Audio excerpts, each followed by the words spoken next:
Well, hi everyone, thanks for joining us this afternoon. We're going to kick off a two-part session showing some collaboration between Lowe's and Nielsen. So Danny and I will be starting and we'll be talking a little bit about neuroscience, and how we've teed this up is the moment we've changed everything. And then from there, our colleagues will be talking about real-time residence with TV brand effect. So I'm going to start by grounding us a little bit in that typical creative process. I know you guys are all very familiar with this, but a few things really stand out to me. So there are so many different stakeholders involved. You see that 5 to 6 month process. It's just very time consuming. And I think we've all been there from a research perspective that as soon as timelines get cut, we're the first ones that are impacted. And when we think about all the different options and possibilities when it comes to testing and validation, there's just so much out there to consider. And layering on that, some of the industry pressures as well. I think we've been hearing about these all day, but talking about budgets, timelines, but at the same time, expectations for insights are so much higher. We have to deliver more value, richer insights, but also have to do it more efficiently. And so when we started to look at that creative process and layering on some of those industry pressures, we started to really think about, as a Lowe's Insights team, where do we want to go in the future? So the direction that we're driving is delivering deep insights, leveraging real-time data, and driving ROI. And so I think some of you are familiar with our Moments campaign, and a few years ago we had our own moment that we realized we needed to test new methodologies. And so if you're not familiar with the campaign, we're going to play one of the advertisements for you. Hey, where's the, never mind. The moment you realize, how could there possibly be this many blues? At Lowe's, we take the worry out of choosing the best paint because we guarantee you'll love it or we'll replace it. All projects have a starting point. Start with Lowe's. Hurry into Lowe's where you'll find new lower prices like paint and primer starting at only $17.98. And so looking back at that ad, thinking about all those small details. So the first thing is, with that moment, we want to build tension. And Danny, since he's a math guy, told me that 12 seconds in is when we introduce that moment. So it's really important for us to know, did we give consumers enough time to really empathize with that female protagonist? After we have that tension with the moment, we want to go into solution solving. So did we provide a solution for consumers that is relevant and resonates? Then from there, we have more details of the couple finishing the project. We show our product and some pricing, and then we have those final branding elements. So, as market researchers, it's really important for us to assess every single detail. And so once we started partnering and piloting with Nielsen, we really started to see this framework start to emerge. So in the beginning, how can we use Neuro to really drive those deep insights, help us understand how we can optimize our creative? Once we're in market, how can we use that real-time data to continue to adjust and flex? And lastly, how can we drive ROI? But what's so great about this framework is that it's holistic. So we can take those lessons learned and think about how they can influence that next campaign. So going into more details around the neuroscience, what really kicked this off is we knew we wanted to use that moments approach going forward. And we knew we had to really, as I was mentioning before, dive into all those little small details because we knew it would have a significant impact on driving ROI. And that's when we realized that we needed to partner with Nielsen using that Neuro methodology. We knew it would help us deconstruct and decompose, and that we could go back to our creative team and say, hey, here are the guardrails and watchouts you need to consider as you take this framework going forward. And it was really interesting for us, thinking about all the ads we air each year, of being able to step back, really understand a campaign from a strategic perspective versus, having to invest all this time and money in pre-testing every single ad that's on air. So next I'm going to hand it off to Danny, and he's going to talk a little bit more about the neuroscience metrics. Great. Where's the... That's the okay, right. All right, so what we're looking at here is sort of a visual representation of a brain, the electrical signals, how things are happening. And this is essentially what we do with all creative, right? So if you look at this, we are looking at a consumer, assessing a piece of creative. We are reading the electrical signals coming off their brain 500 times a second. So if you start to break this down with 32 different locations, You could call this a qualitative technique, or you could call this a quantitative technique with 1.5 million data points being produced, being analyzed to understand what's going on in the consumer's mind. But this is what's driving everything. We're looking at every single moment, every single second, 500 times to decompose what happened here, what happened here, what happened here.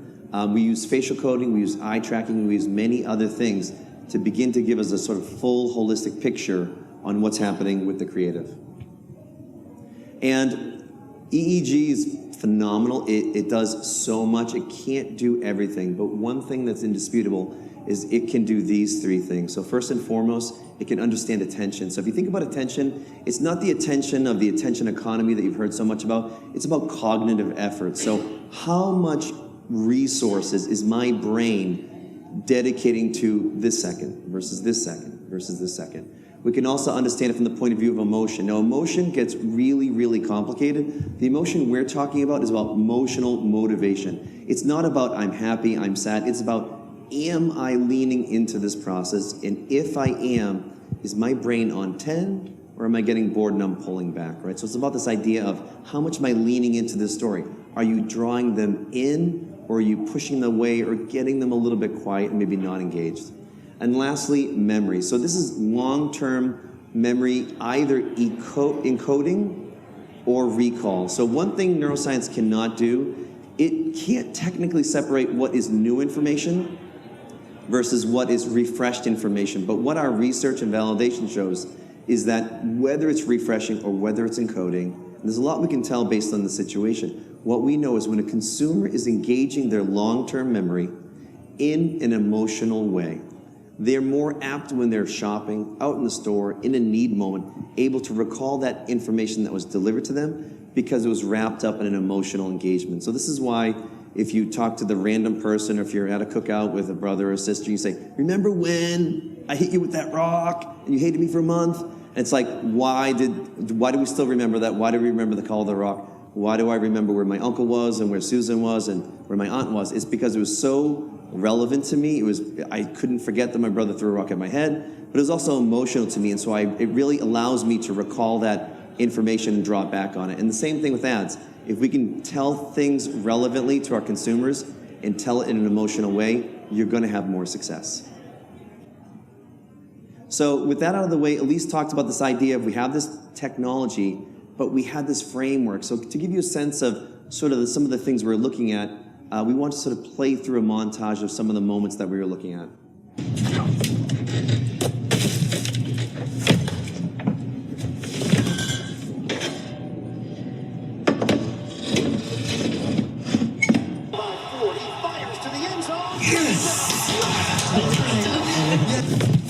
The moment you realize your fridge is not just out of date, it's also out of space. The moment you realize you're ready to make dinner, but your oven isn't. The moment you realize. The moment you realize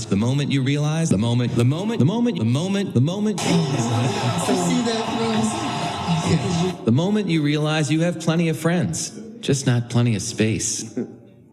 So it's funny, right? So you sit there as a consumer, you watch it. I'm laughing. I think it's right? It's like you're watching these moments, and on paper, on visual, they look all the same, right? But our task was, we were having creative that would do well, some really well, some moderately well. And the question was, well, geez, we're writing these moments, we're putting these moments together. We think we're doing a great job. What are we missing? What are we not understanding? And so what neuroscience began to unveil was that, well, these moments aren't the same. Depending on what product you're doing, or the situation you're teeing up, or what the construct was, the brain was treating these moments very, very differently. So I talked about this idea that emotion and memory together is really, really critical. Well, let's take this first moment here. At second 9, the moment when you, right, 9, 10, 11, 12, notice what happens. Emotion's high every single second. Memory's high every single second. The consumer is absolutely taking it all in every single second. Where is attention? It's low. Is that bad? No, it just meant, boy, did we set this up in a fluid, digestible way, partly because of the nature of the situation. Was it immediately relatable, or did I have to explain to the consumer what was going on? That starts to play a role here, because when you go over here to certain products, in certain functions, what you see is, hey, guess what? We received success. We nailed it. But notice where emotion and memory are. It's a slower build. Notice where attention is. It's higher. Why? Some products, some situations, some scenarios aren't as fluid, aren't as intuitive as the other ones. And so understanding which moments are just no-brainers that, hey, if I'm looking over here, maybe I can cut a second away from this moment. Want to know why? They nailed it in second 9. We're riding this wave of awesomeness, but maybe if we want to reduce a second or two here, we've got something working. Conversely, over here in this moment, we don't touch it. Want to know why? The consumer needs that much time to digest this situation to get the point. And by cutting anything away, we would be hurting the creative. So, I don't want to put anyone on the spot, but I will point to people. Who can do the Lowe's whistle? Who's not working at Lowe's? Anybody? Who did that? Thank you, right? So that's the sound, right? Something else we picked up in this research, sound is everything. And if you don't believe in audio cues or small little things make a huge difference, the situation that I'll walk you through here will utterly reveal, oh my God, I did not think about this. Everyone's been talking about advertising, distracted environment, digital videos, everything. And in all of this, the idea of sounds and maybe even noise has gone away to, oh no, it's just about visuals, about platforms, etc. But what our research is starting to show very intently is that sound is everything. If you think about the distracted world that we live in, you sit down in a chair, your loved one comes in, you both flip up a phone, you're watching TV, a commercial comes on. There's so much pulling us away that visual stimuli is not going to be prioritized. But then you throw in an audio cue like this, one they're familiar with, one that engages, and you start to see the difference. So for example, in this situation, the audio cues played. Look where the memory score is. That's long-term memory engaging, recalling. Consumers know what that cue is. So what does that do? If I'm on a couch and I'm telling my kid to do the homework, and I said, who spilled this water? And I hear, I'm thinking Lowe's, and I'm not even looking at the TV screen. That's what this shows. Conversely, you take this cue out, and it takes a while for a consumer to get the moment. It takes a while for them to understand what's going on and start relating it back because they're missing the cue, right? So the idea that we can take this cue and move it wherever we want, or take this cue and not include it, it would be a real miss, right? So these audio cues that the creative teams had built clearly are phenomenal, clearly are doing heavy lifting, so it's this awareness that these aren't optional. These are something like branding that we need to engage with. End cards, right? So neuroscience, there's all these studies that talk about this idea that consumers, humans, love free, right? Free is awesome, right? We didn't do that research for this, but the idea that buy two, get one free is way better than 33% off, right? Your brain loves free, but this was missing the point that we had so much more to deal with. So we took 12 to 14 end cards and we began varying everything, right? So, hey, what if we said it with this voice? What if we said it with this voice? What if we said it with a male voice? What if we said it with a female voice? What if we did dollars off, percents off? What if we did big font, little font? What if we did service, non-service? We began changing all these permutations, and what neuroscience showed, everything mattered. There was a best way. There was a better way. There was a maybe I don't want to do that again way, right? But we were able to understand, based on particular situation, based on categories, we need to tee up what we're doing in a certain way to the consumer to make the message land. And even though it looks and sounds the same, it's not the same if the font's a little bit smaller. It's not the same if this voice versus this voice. It all matters. And sort of understanding these frameworks as we moved into sort of creating a strategy that would work for all creative was really important. And lastly, cut downs, right? So if you think about a brief, right? So much effort goes into briefing for a 30-second or 1-minute commercial. And then we have these talks, then we film, everyone's proud, we put the creative together, we're like, yay! And then someone goes, hey, can you get a cut down on that one? Thanks, appreciate it, right? And so there's this quick, oh, don't think about that. And what we've learned is that so much of a campaign can be undercut by haphazard cutting. And what we've started to learn broadly from neuroscience is that the average client is probably optimizing, from our point of view, at 50%. So what does that mean? It means the best parts of the creative that sing and make a client or consumer go, oh, I love Lowe's, or oh, I love this product or that product, is falling slightly short from optimal. So in this example, each gray frame represents each second of the commercial. In green is what was aired, in blue is what neuroscience showed. So what you start to pick apart is, hey, wait, why is neuroscience, why is what my consumer loves a little bit different than maybe what we had picked? And it's because there's so much of what a consumer loves about Lowe's or loves about an ad and loves to engage with that even they have trouble recalling what they love or what they have. It's those audio cues, it's those small moments. So for example, this second 16th might be the audio cue. We didn't know before how powerful the audio cue was. Or another moment might be a tee-up moment. We didn't know how important it was before. So kind of understanding the optimizations. Lowe's is above average. They're at 60% for this particular ad. That's great. Our goal would be to get to like 85%.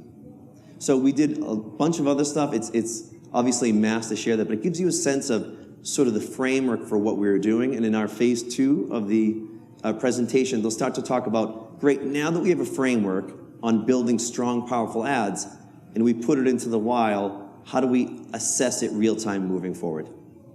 All right, well, that's what I have for now.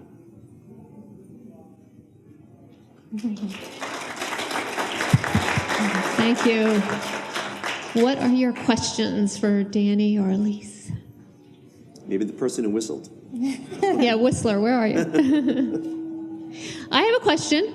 So when you think about all these this brain data and then survey data, kind of what weight do you put on your traditional survey data as you're, using that as a kind of one big package? So a lot of people think that because neuroscience is here and it's amazing and it's so big data but qual field that we should get rid of survey, and the answer would be no, that's crazy. So oftentimes what we see is that neuro is a great foundation, but we still add a survey too, because there's something about a survey that still puts it in the voice of the consumer. So the way we prioritize is, whereas surveys might be one metric, what we say is we lean first with neuroscience first, and we let the survey tell us about neuroscience moments and not the other way around.